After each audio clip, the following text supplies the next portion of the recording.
Babae, pero yung pangalan, Primo. Ah! Paano naging babae si Primo? Anong silbi ng gender reveal namin, yung color blue? So bakla si Primo, ganon? Mukha lang talaga siyang babae kasi maganda yung nanay. Tulad ng mga tita, oh. Ang ganda ng mami tita niya. And guys, sa mga gusto maging ninong-ninang ni Baby Primo, kasi magbe-birthday na siya next week, mag-comment kayo sa mga gusto maging ninang ni Baby Primo. Dali! I-invite ko kayo sa birthday ni Baby Primo. See you!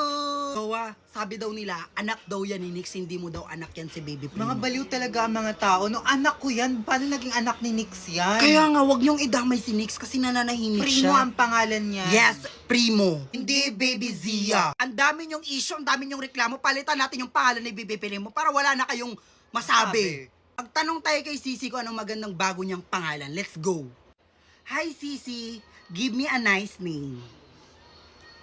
Zephyr, Isla, Rowan, Lyra, Finn, Mami Dawa, ang daming binigay ni Sisi ng mga magandang pangalan tulad ng Serapina.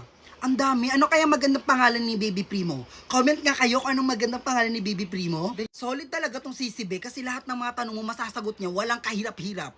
Guys, mag-comment kayo dito kung anong magandang bagong pangalan ni Baby Primo. Pipili kami dyan sa comment kung anong magandang pangalan ni Baby Primo kasi hindi namin alam. Ako ang pipili. Yes, pipili si Dawa kung anong magandang pangalan ni Baby Primo. So, mag-comment na kayo, dali!